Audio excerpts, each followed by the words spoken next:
Ela esperou horas sobre as mesmas árvores do Washington Square Park, os dedos enrolados no caule de margaridas amassadas, sentindo a vida inteira caber naquele buquê barato.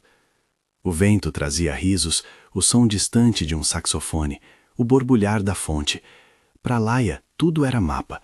A marquise da universidade à esquerda, o banco de ferro onde costumava sentar, o cachorro latindo 3 passos antes de atravessar a calçada. Ela bateu a bengala no chão 2 vezes, mecatando o ritmo da cidade, e chamou: Kyle. A voz que respondeu não era a que ela esperava. Não era a voz grave e arrastada que vinha pelo fone nas madrugadas, nem aquele riso contido que fazia promessas sem dizer nada. Era uma voz com uma textura própria, sem roteiro, que respondeu com uma pergunta e um sorriso. Kyle, é você? Ele falou como quem não queria causar estranheza, e talvez por um segundo não soubesse o quanto já estava envolvido naquilo que estava nascendo. Alexander Reis não tinha planejado estar ali. Acabara de escapar de um jantar em que o terno cheirava a perfume caro e as conversas tinham o mesmo gosto de vidro, frio, limpo, sem imperfeições. Os sapatos ainda levavam a marca do salão. Ele vestia a calma de quem estava acostumado a controlar cada movimento, mas algo nele se soltou quando a bengala tocou o chão e a mulher à sua frente sorriu com uma confiança generosa. Não era Kyle. Em qualquer interrogatório racional ele admitiria isso, mas no instante em que Laia tocou a mão dele para reconhecer o rosto que não via, ele sentiu uma fissura diferente. Ela o viu sem usar os olhos.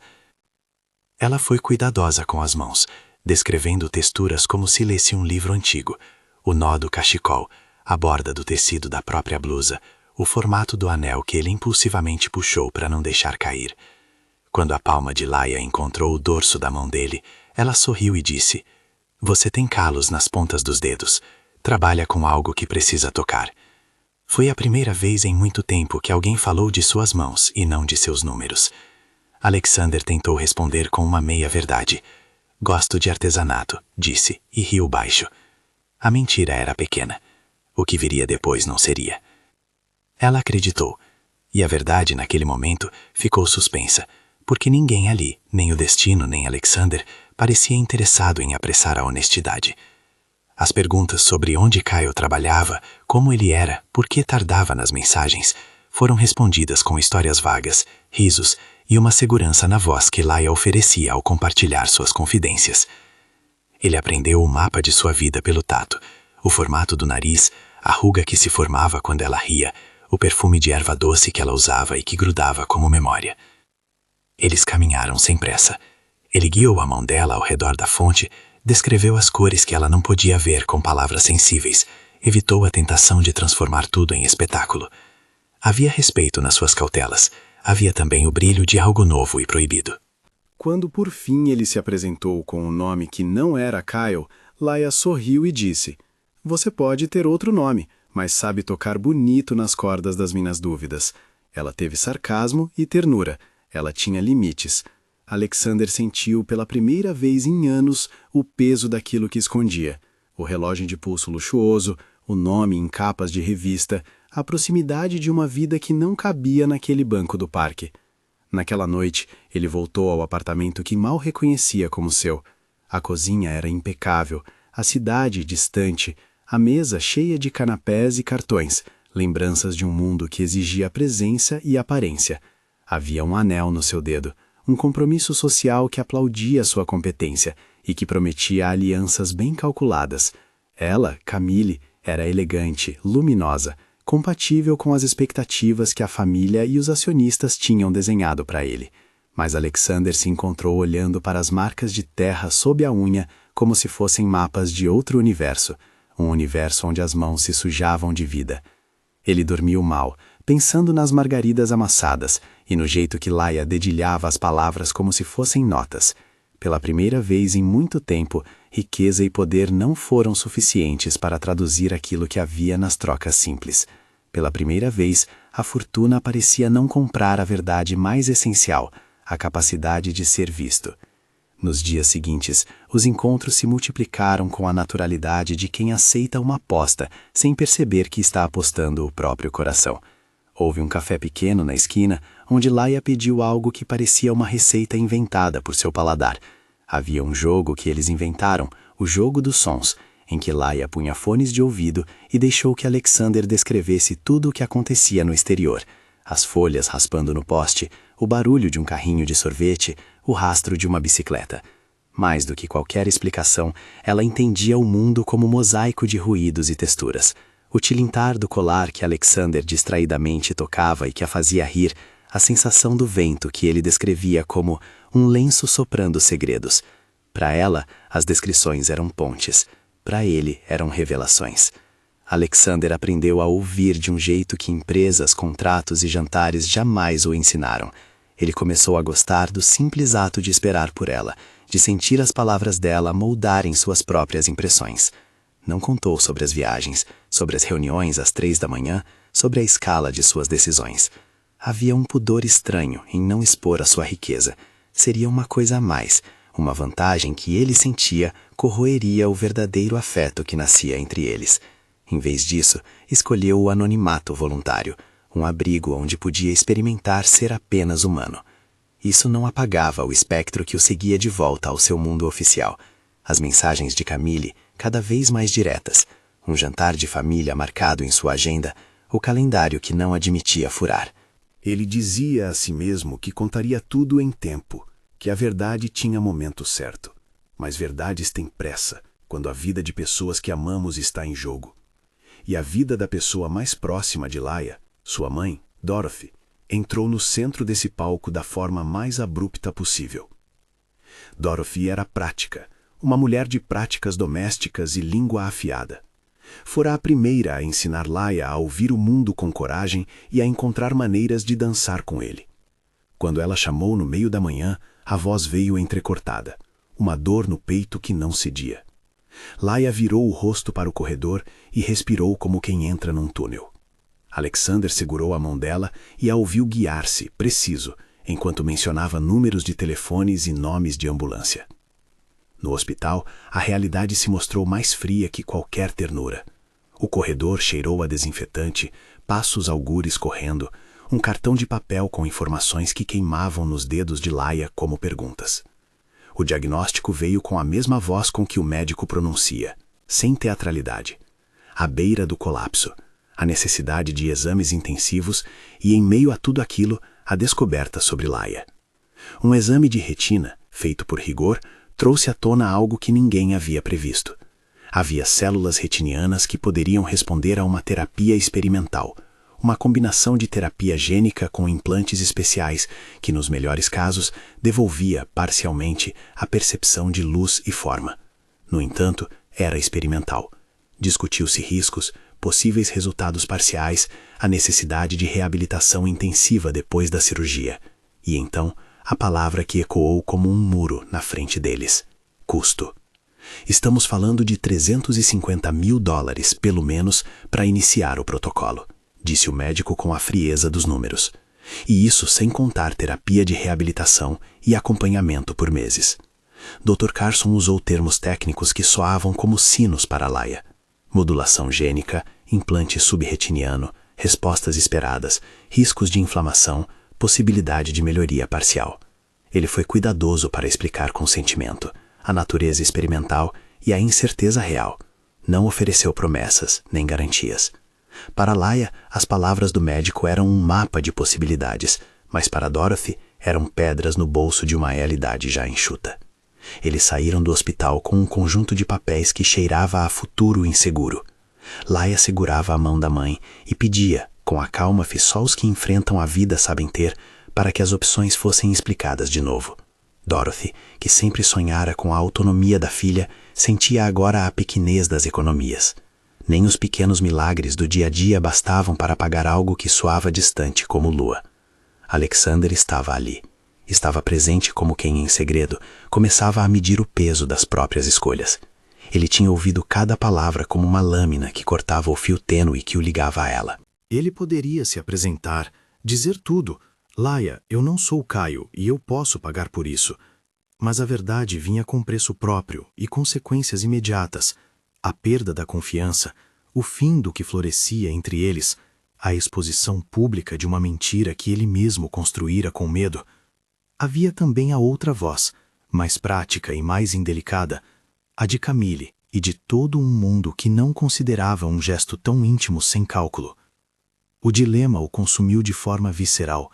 À noite, sentado no carro com o motor desligado, ele observou as flores no porta-luvas, as mesmas margaridas que Laia levara ao parque, e a imagem dela, sentada no banco de ferro, batendo a bengala com paciência. Ele pensou no que significava ter recursos e não os usar quando alguém que você estima precisava. Pensou nas estatísticas que ele mesmo manipulava em reuniões, números que resolviam problemas. Pensou na hipótese de fazer algo puro e anônimo, um impulso que misturava segurança e medo. Se pagasse por aquilo sem se revelar, estaria ao mesmo tempo consertando e ampliando a mentira. Se revelasse, correria o risco de perder aquilo que nascera autêntico, apesar do engano inicial. A culpa então se manifestou em imagens curtas, o rosto de Laia quando descobrisse, a cara de Dorothy, desconfiada, a expressão calculada de Camille, com olhos que perguntavam, por que você faria isso? Era um custo humano que ele sabia não poderia ser mensurado em dólares. Ainda assim, quando o pedido formal foi enviado ao hospital, uma requisição detalhada do protocolo, com estimativas de custos, tempo de internação e prazos de reabilitação, Alexander dormiu mal e, pela madrugada adentro, pegou o telefone. As instruções eram simples no papel, complexas na ética. Um pagamento anônimo poderia ser feito por intermédio de um fundo filantrópico que ele mantinha.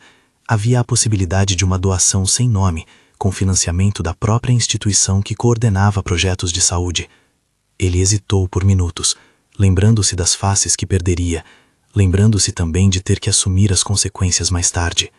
Não posso pagar e não dizer nada, pensou. Se não for com verdade depois, estarei apenas substituindo uma mentira por outra. Quando finalmente bateu o enter num e-mail codificado para seu assessor financeiro, as palavras foram frias. Iniciar campo de doações para cobrir tratamento experimental de paciente X. Liberar fundos. Ele fechou os olhos e sentiu o peso do gesto. Era possível que ele estivesse começando a tentar consertar um erro com outro. Era possível também que esse fosse o primeiro ato de uma transformação genuína. A linha entre as duas perspectivas era tênue, e o mundo, cruel em suas lógicas, não poupava juízos. No dia seguinte, Laia recebeu um telefonema do hospital. Um gerente informado disse que os recursos haviam sido disponibilizados, que havia uma garantia de cobertura inicial para começar o protocolo experimental e que alguém filantrópico havia solicitado anonimato. Os olhos de Laia se encheram de lágrimas, não de gratidão pura e ingênua, mas de alívio combinado com cautela. Dorothy fechou a mão da filha e disse poucas palavras, práticas como sempre. Vamos ver os próximos passos. Alexander ficou ao lado, assistindo a cena sem se revelar. Ver Laia respirar um pouco mais leve do que nas últimas semanas trouxe algo novo e, ao mesmo tempo, mais doloroso. A consciência de que havia escolhido uma ação que a libertava, mas manteve o seu engano intacto. Era uma ajuda que vinha da sombra do seu próprio segredo.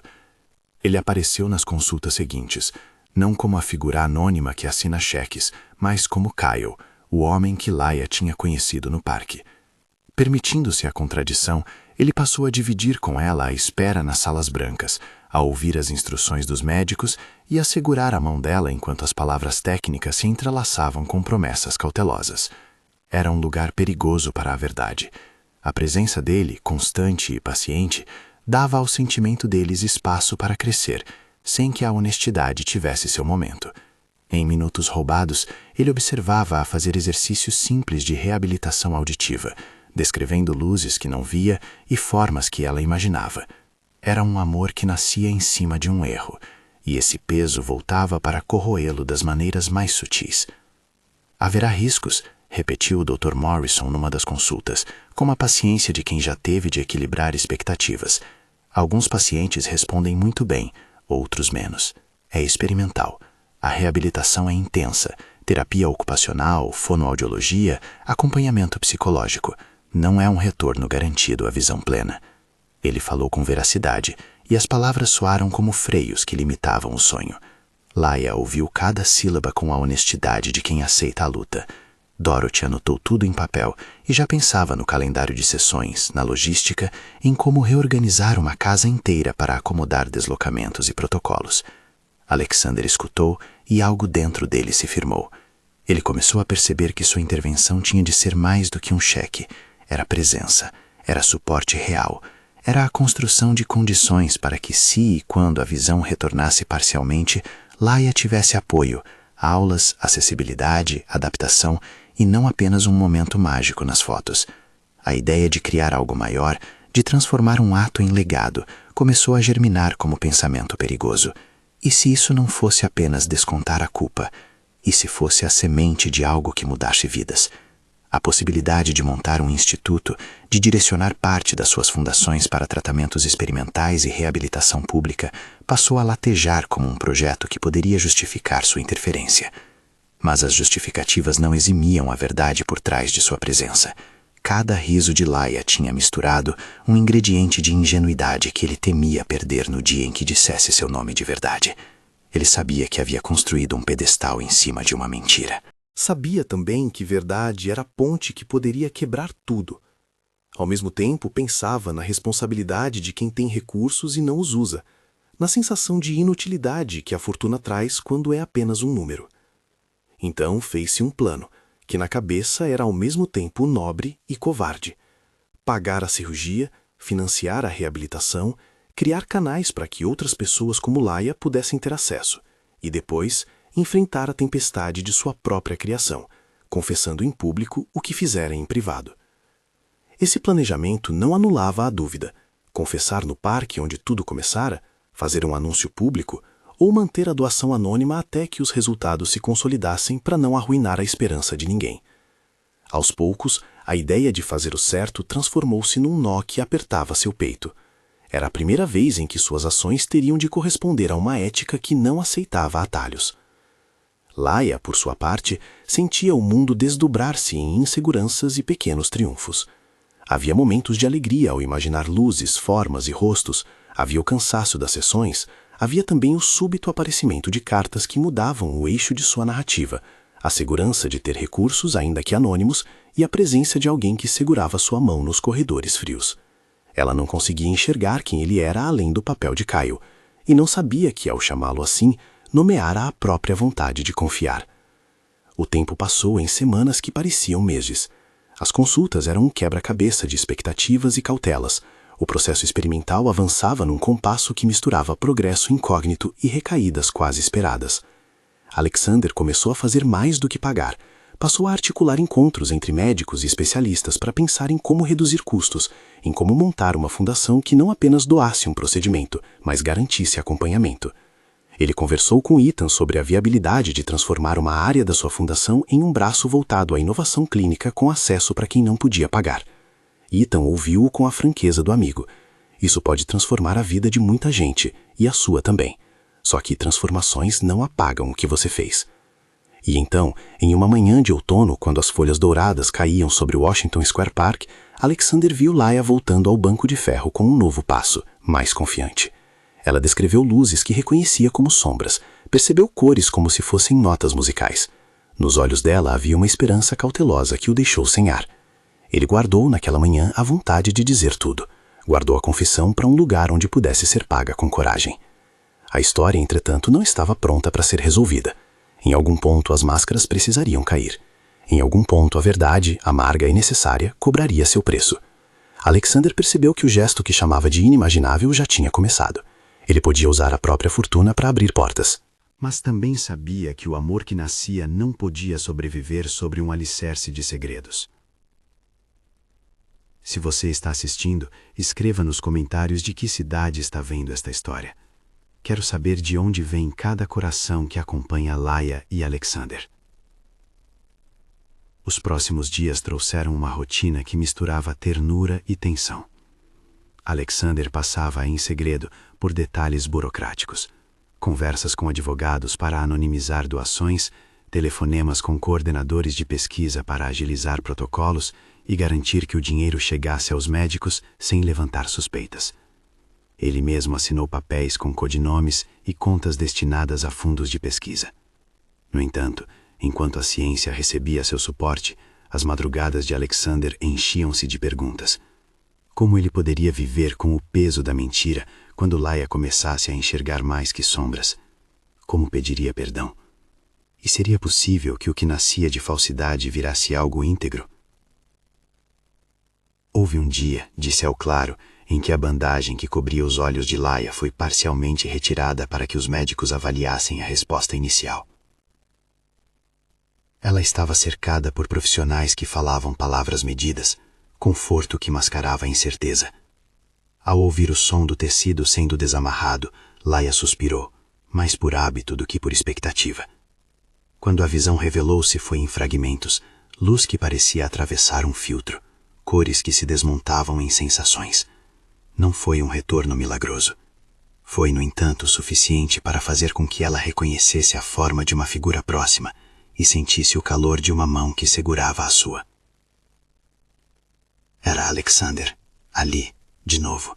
Ao olhar para ele, Laia viu algo que o coração demoraria a nomear. Uma mistura de ternura e culpa nas linhas do rosto dele. Ela ainda não sabia que ele era o responsável pelo pagamento. Não sabia o preço que havia sido pago, nem a natureza de sua mentira. O mundo dela começava a ganhar contornos, e com isso, o risco de ruptura se aproximava como uma sombra que não para de crescer.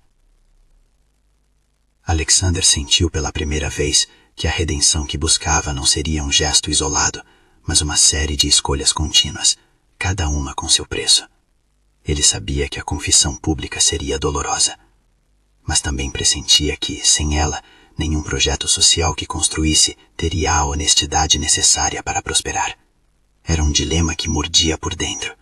Salvar uma vida mantendo um segredo ou salvar a verdade e perder o que já havia florescido. Quando a consulta terminou e Laia foi orientada a descansar, Dorothy segurou a filha e sorriu de maneira curta, prática. Vamos seguir o plano, disse ela.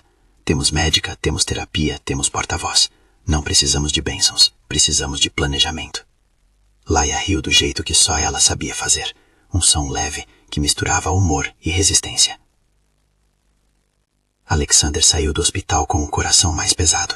O responsável pela doação anônima escrevera novamente. Processo iniciado, verba bloqueada para etapas adicionais. Haviam outras decisões a tomar, sobre a reabilitação, sobre a forma de criar um instituto que pudesse ajudar mais gente, e essas decisões o colocavam, cada vez mais, diante do espelho de sua própria moralidade. Enquanto isso, no mundo público, a vida de Alexander continuava com as exigências de sempre, reuniões, aparições, o anel no dedo que ainda brilhava com expectativas. Ele sabia que o tempo estava contra ele, que a verdade, um dia, explodiria, que Laia descobriria que seu mundo estava pavimentado por omissões, e sentia, ao mesmo tempo, que aquele gesto que fizera, financiar a possibilidade de visão, já tinha começado a criar algo que merecia existir, independente de suas falhas. O ponto de virada se aproximava. Em algum momento, as pontas soltas precisariam ser amarradas. Alexander se preparava mentalmente, não para apagar o passado, mas para enfrentar as consequências dele. Ele sabia que pedir perdão seria insuficiente, que teria de construir uma nova base de confiança, não só com palavras, mas com ações públicas e contínuas. E sabia também que Laia tinha direito de decidir como seguir. Mesmo assim, antes de qualquer confissão, ele ainda tinha uma responsabilidade imediata: garantir que o tratamento seguia, que a equipe tivesse recursos, que a promessa feita no silêncio fosse honrada com trabalho. Naquele entardecer, antes de voltar àquele mundo de festas e contratos, Alexander passou pelo parque. Sentou-se no banco oposto ao que os dois frequentavam e observou Laia ao longe. Ela mexia em um saquinho de papel onde guardava uma nova planta que quisera comprar. O sol rabiscava o céu num tom alaranjado. As pessoas caminhavam sem pressa. Ele colocou a mão sobre o bolso do terno. Sentiu o papel da doação digital ainda quente na tela do celular. O ato foi inimaginável para muitos, usar dinheiro para mudar vidas. Inimaginável para ele, porque o gesto vinha acompanhado do peso de uma mentira, que inevitavelmente exigiria remédio mais forte, a coragem para confessar. E naquela dúvida profunda, ele decidiu que não guardaria a sua transformação só para si. Começaria a desenhar, com mãos tremidas e decididas, um projeto maior. Mas ainda faltava coragem para a primeira palavra que mudaria tudo. Laia, eu não sou Caio. O tremor dessa frase pairava no ar como promessa e ameaça, e a história, por ora, ficou pendurada entre o que já foi feito e o que precisava ser dito. A cada dia que passava, a verdade ganhava volume, querendo, cedo ou tarde, nascer. Se você chegou até aqui, avalie esta história de 0 a 10 e inscreva-se para acompanhar o desfecho. O telefone de Alexander vibrou como uma pedra jogada contra uma janela fina. Uma mensagem curta, sem floreios, de alguém que precisava de algo que não fosse gentileza, apenas informações. Caio. O nome pulsou na tela como uma dor conhecida. Ele havia evitado esse momento por semanas, convencendo-se de que poderia adiar o inevitável até um ponto em que a verdade já não fizesse tanto estrago. Agora, a realidade bateu à porta como quem não aceita mais esperar. Kyle dizia que vinha a Nova York resolver uma questão de família e que passaria pelo apartamento dela para pegar alguns pertences deixados em um encontro anterior. Pertences que, naquele universo de conexões digitais, significavam promessas truncadas. Era uma mensagem neutra, sem tom de acusação, sem poesia. Alexander encarou a tela, respirou e sabia que isso mudaria tudo. Se Kyle viesse aí, a mentira correria risco de cair por si só. Laia poderia descobrir por conta própria que aquilo tudo estava construído sobre um nome falso. E havia, claro, o perigo de que Kyle, confuso, contasse outra versão. O perigo de expor Laia ao ridículo de um engano que ela não havia provocado. Ele poderia ter avisado, poderia ter dito: sou eu, não sou Kyle. Mas as palavras sempre pareciam ouvir o eco do que ele perderia. O medo de perder a delicada intimidade que construíra com Laia o aprisionou. Em vez de avisar, ele respondeu com uma mensagem curta: se vier, diga que a encontrou lá. Era um pedido infantil. Era a última tentativa de conservar um presente roubado. Naquela tarde, Kyle apareceu mesmo. Tocou a campainha do prédio que Laia dividia com a mãe. Alexander tinha saído naquela manhã, argumentando simplesmente que tinha negócios. Mas o destino, ou a própria ansiedade, convergiu para que ele chegasse ao saguão minutos depois.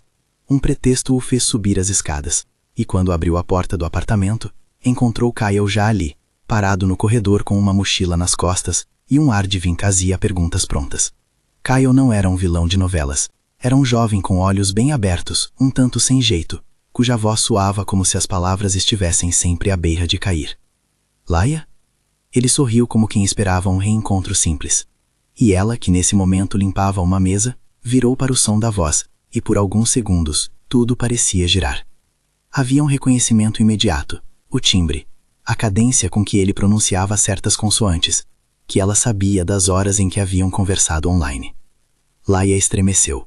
As peças que discretamente Alexander vinha ajeitando começaram a se mover por conta própria. A confusão foi imediata. Laia chamou por Kyle e correu até ele, as mãos procurando o contato que já não havia sido substituído. Alexander, a poucos passos, sentiu o chão ceder. A verdade não mais requeria coragem para emergir. Estava ali, posta nos olhos dos outros. Kyle abriu a boca. Hesitou, e então com uma naturalidade fria disse: estou procurando umas coisas que deixei. Fui eu quem combinou com você. Sou eu. As palavras, simples, caíram como lâminas. Laia, traída pela própria confiança, virou-se para Alexander. Por que você me enganou? A pergunta não pedia retórica, pedia explicação. Demanda humana que exigia a voz. Alexander viu em Laia algo que já conhecia, a clareza com que ela punha o dedo nas feridas, e não soube começar. Tentou gaguejar, tentou explicar que seu nome não era Kyle, que ele era outra pessoa, que havia motivos. Mas as justificativas soavam vazias ao lado do choque que passava pelo rosto de Laia. Ela sentiu-se traída por uma ausência de consentimento. Tinha amado o que acreditava ser seu Kyle, e agora aquilo fora arrancado como quem retira um adereço. Kyle, por sua vez, não entendeu a dimensão do estrago. Ele replicou com uma certa inocência ferida: mas você me deu o endereço. Quando eu disse que viria buscar as coisas, você disse para eu passar. Sua voz era mais de quem queria resolver do que de quem desejava ferir. Ainda assim, a imagem se consolidava. Havia duas verdades que colidiam. Laia deu um passo para trás e apoiou-se na bengala, o corpo tenso como corda esticada. Saia do meu apartamento, disse ela num sussurro que denunciava a firmeza. O pedido não foi apenas expulsão, foi medida de proteção. Kyle, confuso e constrangido, pediu desculpas pela interrupção e pegou sua mochila. Alexander, por outro lado, permaneceu imóvel, sentindo todo o peso daquilo que provocara. Depois do silêncio, vieram palavras cortantes, as que fazem mais estrago porque saem de uma fonte que confiávamos. Você mentiu para mim. Laia disse cada sílaba como martelos. Você me tocou com uma mentira. E a acusação soou como sentença. Alexander tentou falar, tropeçou, e então ela se virou e apontou a mesma linha de fronteira que ela sempre usara quando precisava marcar limites. Vá, agora! Ele saiu. Na rua, o ar parecia mais frio. O mundo não silenciou, mas para Alexander as cores perderam algo do brilho calculado que sempre tivera. Ele caminhou até um banco próximo e sentou-se como se a gravidade aumentasse. Foram horas que se alongaram como fios, mensagens não respondidas, e-mails que pediam presença, telefonemas que se acumularam no celular e nada mais que vozes do passado. Ele tentou ligar, sem sucesso. Enviou mensagens pedindo que conversassem. Recebeu respostas breves, cortantes. Ele fora demovido do pedestal. Não havia escapatória. Os dias seguintes foram um roteiro de pequenas humilhações e grandes arrepios. Alexander tentou, com todas as formas de humildade que possuía, negociar uma conversa. Levou flores, não as mesmas margaridas amassadas, agora algo mais simples. Deixou bilhetes com palavras que ele achou que pudessem penetrar a muralha dela. Nada funcionou. Laia evitava atender. Dorothy, quando atendia o telefone, falava com economia. Ele que se explique. A mãe, na prática costumeira, não queria discursos. Exigia consequências e sinceridade. Em público, a história se espalhou em fragmentos. Pequenas redes de rumores chegaram aos ouvidos de conhecidos. A aparição de Kyle fora comentada com aquela curiosidade que as pessoas têm por desintegrações alheias. Alexander sentiu a reputação, algo que o ajudara a manobrar seu mundo, virar uma faca contra si mesmo. No escritório, acionistas notaram sua distração. Jantares sociais que antes o tinham recebido com limites brandos passaram a ser colisões de olhar. Camille ouviu rumores, o noivado, que já andava por cordas tênues, não conseguiu resistir. Ela abordou Alexander com compostura e perguntas diretas. Você ama alguém? Ele não soube responder sem revelar seu crime.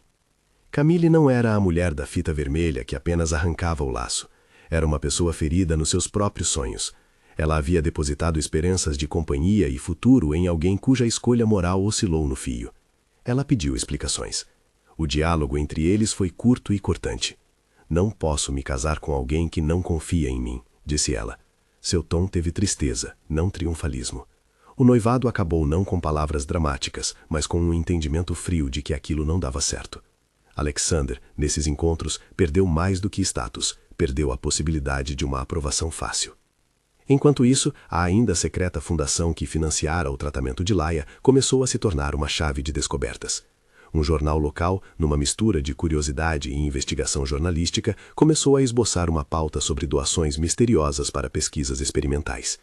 Ethan, amigo e braço direito de Alexander, percebeu que o segredo poderia se tornar público por vias que não controlavam. Ele aconselhou cautela, mas também empurrou o amigo para assumir o ônus do remorso. Isso vai explodir de qualquer jeito, disse Ethan. Se você quer redenção de verdade, precisa assumir os riscos. As palavras do amigo foram tanto choque quanto estímulo. Assumir era arriscar perder o pouco que ainda havia, mas manter o silêncio implicaria em traçar a ajuda com uma mentira para sempre. A intensidade do ataque público veio quando um blogueiro local, sem sensibilidade, começou a atirar hipóteses sobre a identidade da doadora anônima que salvara a possibilidade de visão de uma jovem. Pesquisei aqui, encontrei ali, e a luneta do rumor encontrou o nome de Alexander por uma conexão falha entre a conta de doação e um endereço de e-mail. Mesmo que mal costurado, o fio apresentou um rastro. Uma pequena equipe de repórteres batia à porta do prédio de Laia. O tumulto fez com que Dorothy saísse em defesa da filha com a mesma praticidade com que lidava com contas e remédios. Ela chamou o gerente do hospital, exigiu confidencialidade e, ao perceber que a história ganhava vida própria, decidiu que a verdade, em algum momento, precisaria ser feita da forma correta. A pressão, acumulada, fez Alexander tomar a decisão que temera por tanto tempo. Ele organizou uma ação pública no mesmo parque onde tudo começara. Não um ato de espetáculo, mas uma confissão com as mãos trêmulas e o raciocínio a postos. Pediu a ajuda de Ethan. Juntos, conversaram para que a verdade fosse proferida num lugar onde Laia tivesse escolha de escutar ou não. O plano era perigoso. Se ela comparecesse, as feridas seriam reabertas. Se não comparecesse, ele estaria expondo sua própria vergonha a estranhos. No dia marcado, Washington Square Park estava mais cheio do que nos dias comuns. Tinha turistas, estudantes e pessoas que levavam o ar de cidade grande com passos largos. Alexander subiu ao pequeno palco improvisado com a respiração curta, como quem carrega pedras. As pessoas o reconheciam. Alguns viam espetacularidade, outros sentiam pena. Ele olhou para a multidão como se cada rosto fosse um tribunal. No rosto de Laia havia distância. Ela cruzara o gramado por curiosidade, atraída por algo que não sabia se queria confirmar. Dorothy permaneceu mais atrás, vigilante. Kyle observava a cena a certa distância, não por maldade, mas por uma curiosidade que não sabia dissolver. Alexander não tinha manuscrito aberto. Sua voz falhou em vários momentos, mas ele seguiu. Contou sua história, do jeito mais desnudo que conseguiu. Admitiu que não era Kyle, explicou suas razões. Medo, a tentativa ingênua de não atrapalhar um sentimento que viu nascer, e pior, a covardia de preferir manter um segredo a perder um amor que começara por acidente. Não buscou desculpas que o absolvessem. Buscou, talvez, a única coisa que lhe restava: responsabilidade. Eu errei, disse ele, a frase simples como lâmina. Eu inventei um nome. Eu pensei que se você me amasse pelo que não sabia, esse amor poderia ser verdadeiro, mas não deveria ter decidido isso por você. Eu não tinha esse direito. A plateia ouviu. A dor era palpável. Ele descreveu com cuidado o que fizera em termos práticos. A doação anônima, o apoio aos médicos, o planejamento para a reabilitação. E com isso, revelou um gesto que voltava a ser generoso nas consequências. Paguei pelo tratamento porque não conseguia ficar parado vendo alguém que gostei sofrer sem agir, disse ele, mas pagar não me dá o direito de mentir. Então veio a parte que, talvez, atentasse para sua coragem. Ele anunciou ali que planejava transformar aquele gesto pessoal em algo público.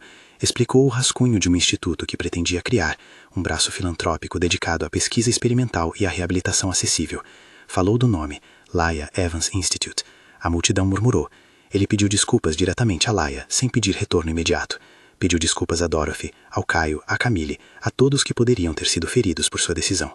Quando terminou, o silêncio pesou por alguns segundos, antes que se transformasse em murmúrios e opinião. Laia caminhou até o palco. Ela não subiu de imediato. Percorreu alguns passos que pareciam quebrar uma eternidade, e depois encarou Alexander com olhos que agora começavam aos poucos a enxergar mais do que contornos. A abordagem foi contida. Ela entrou no microfone com a voz que ele conhecia e que para muitos parecia uma sentença. Você me deu algo que não pediu e que não queria saber de quem vinha, disse ela de forma clara. E ainda assim fez um bem. Mas eu preciso que você saiba. O bem que vem de uma mentira continua sendo uma dívida. Eu não aceito ser poupada da minha própria escolha. As palavras de Laia foram firmes, e o público, por um raro instante, respeitou o fato de que ali havia humanidade complexa, não simplificações. Ela estendeu a mão por alguns segundos, não tocou nele. Em vez disso, disse que não o perdoaria ali, no calor da confissão pública. Pôs condições firmes, transparência absoluta, participação ativa de Dorothy no instituto, garantia de que a posição de liderança nele não colocaria sua vida privada como moeda de troca. E mais, ela pediu que ele se responsabilizasse publicamente pelos processos que gerasse, inclusive indenizar qualquer dano causado por sua omissão. Parecia quase um contrato, mas era mais do que isso. Era um pedido de reconstrução com honestidade, uma contrapartida ao afeto que, mesmo ferido, ainda carregava potencial. A reação dele foi de quem aceita um imposto. Disse que faria tudo aquilo e mais. Prometeu abrir os registros financeiros para a auditoria externa, consentiu em ter Dorothy como consultora do futuro instituto e aceitou, naquele mesmo momento, ceder o nome à instituição apenas mediante a aprovação dela. Não pediu perdão barato, ofereceu trabalho. E, como sinal de que mudaria a forma de agir, renunciou a alguns papéis executivos que poderiam trazer conflitos de interesse, abrindo espaço para que sua fundação fosse gerenciada por um conselho independente que incluísse representantes da comunidade de pessoas com deficiência. Foi uma sequência de escolhas públicas que, aos olhos de muitos, representavam um preço a pagar. Para outros, era tentativa de remédio. Kyle observava a cena com uma mistura de alívio e estranheza. Sentia-se estranho ao ver o objeto de sua identidade transformado em conflito íntimo de outra pessoa. Camille, no meio da multidão, permaneceu imóvel, como quem reconhece que sua parte no enredo acabara. Ela não aplaudiu nem condenou, apenas deixou o parque quando o ato terminou. Uma saída de dignidade silenciosa, não um gesto de rancor. Quando a confissão acabou e a multidão se dispersou, Laia aproximou-se de Alexander. Era hora de uma conversa que aconteceria muito além dos microfones e das câmeras. A primeira coisa que fez foi bater nele. Um tapa seco que ecoou mais do que a dor física. Foi a corporeidade da traição que precisava de um contato real para seu efeito. O gesto foi fiel ao que ela sentia. Raiva, imposição de limites, algo que precisava ser dito com força. Alexander não reagiu com violência, nem com raiva. Ele recebeu o tapa como quem aceita o pagamento por um débito emocional. Havia sangue na pele, não de ferimento, mas de surpresa e arrependimento. Mais tarde, sentados em um banco do parque sobre a mesma árvore da primeira vez, ele falou com humildade: "Eu não te dei escolha, e isso foi horrível." Ela o ouviu, e por um tempo, tudo foi silêncio. Depois, num movimento que surpreendeu a muitos, Laia se aproximou. Seguiu o impulso de quem busca aquilo que foi doce e ainda não é veneno, e o beijou. Não um beijo que anulava, mas um gesto que misturava perdão condicional e reconhecimento de sentimento ainda vivo. O beijo não apagou o passado, apenas disse que havia algo ali que valia ser reconstruído, desde que o preço fosse pago em ações e honestidade diária. Isso ficou claro. Não haveria volta ao que era antes, apenas uma tentativa conjunta, limitada, de criar algo novo em cima dos escombros. Os meses que se seguiram foram um longo trabalho de reconstrução. O tratamento de Laia exigiu etapas: cirurgia inicial para a implantação, período de observação, riscos de inflamação e a inevitável reabilitação.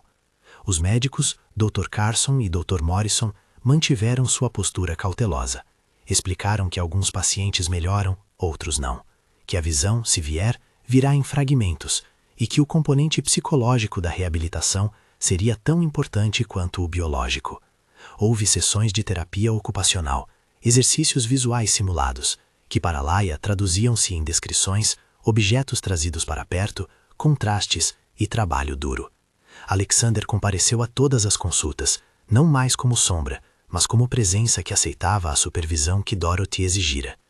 As primeiras semanas foram difíceis. Havia noites em que a esperança parecia um fio tênue e dias em que a dor se tornava companheira íntima. Laia, que jamais fora reduzida às suas limitações, teve momentos de frustração legítima, quando uma luz forte causava confusão, quando objetos que antes pareciam tão simples se tornavam labirintos, quando a linha entre expectativa e realidade doía. A reabilitação incluiu fisioterapia ocular, treinos para perceber contornos e texturas, e sessões de psicoterapia para integrar novas sensações sem idealizar resultados. Alexander, que antes ocultara cifras e rostos, agora mostrava-se vulnerável.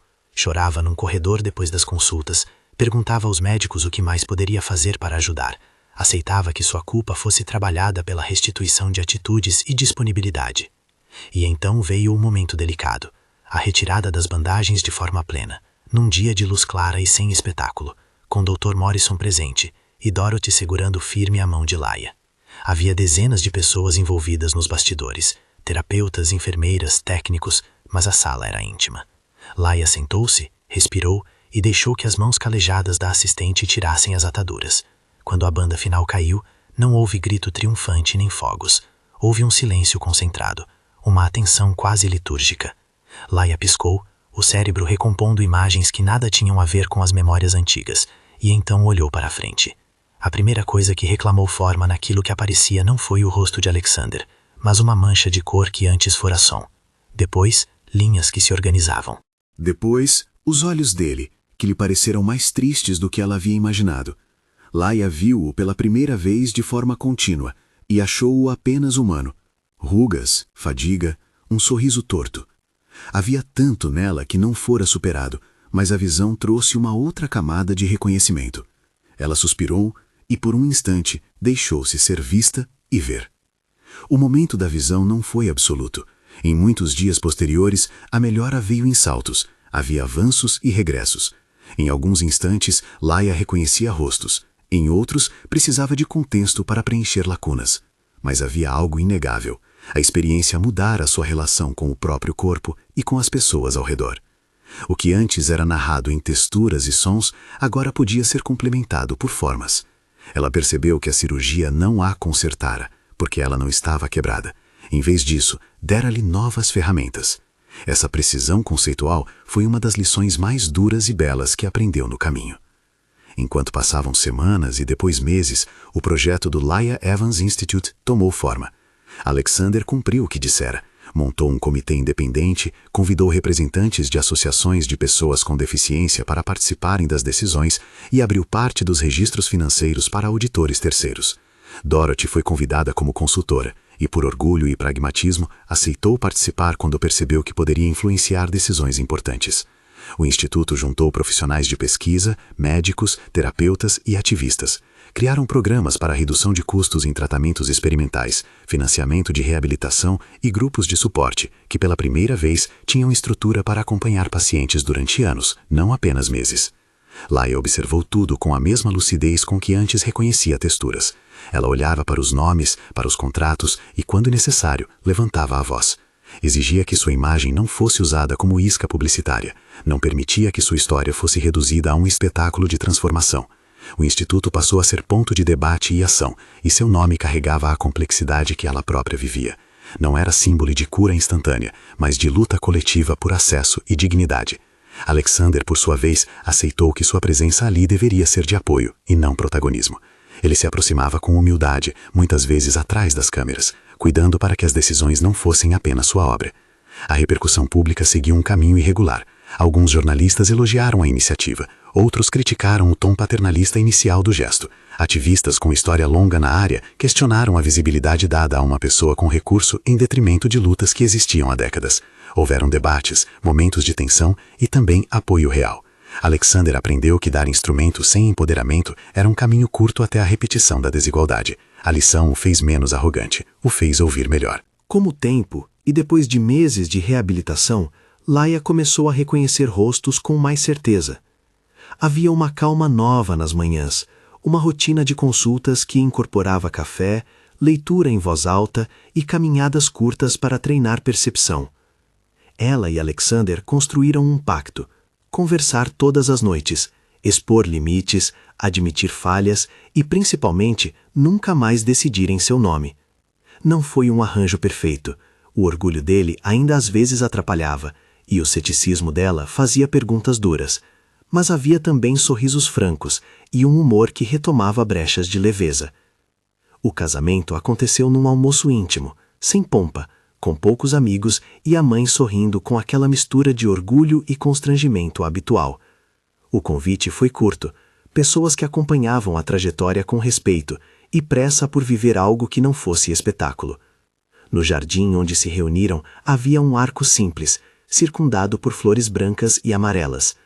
As palavras trocadas foram breves e verdadeiras. Laia sorriu ao dizer seus votos, que incluíam promessa de liberdade. Prometo te pedir para ser honesto, não perfeito. Prometo te pedir espaço quando necessário, e oferecer o mesmo. Alexander respondeu com uma voz que tremeu, aceitando o custo de suas escolhas como moeda de crescimento. Depois do casamento, o Instituto inaugurou seu primeiro centro de reabilitação. Não foi uma cerimônia regada a números espetaculares, mas a emoção de ver corredores adaptados, salas de terapia e profissionais prontos a acompanhar pacientes foi uma recompensa trabalhada. Laia, agora um nome que pendia de um símbolo institucional, discursou com a mesma clareza que tivera no parque. Falou sobre autonomia, sobre acesso e sobre a necessidade de que qualquer gesto de generosidade venha acompanhado de inclusão real. As palavras dela foram recebidas com aplausos e algumas perguntas posteriores, numa sequência natural de construção coletiva. Anos depois, não era uma cronologia de instantaneidades, o Instituto se consolidou como um projeto de portas abertas.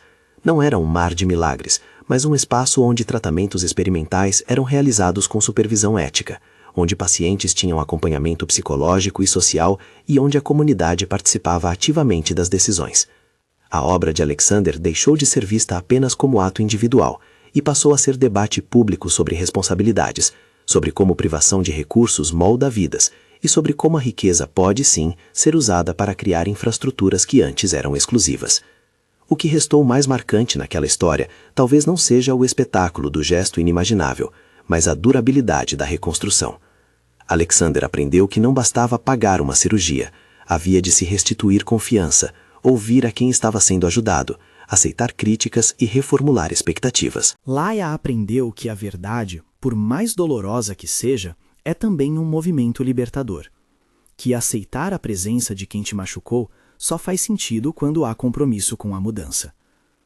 No final, os dois caminharam por caminhos menos espetaculares e mais reais. Nas tardes em que passeavam pelo parque, Laia segurava a mão dele, e quando paravam, às vezes fechava os olhos para recuperar outro tipo de percepção. Não porque não necessitasse mais da vista, mas porque aprendera que ver é apenas uma das maneiras de conhecer.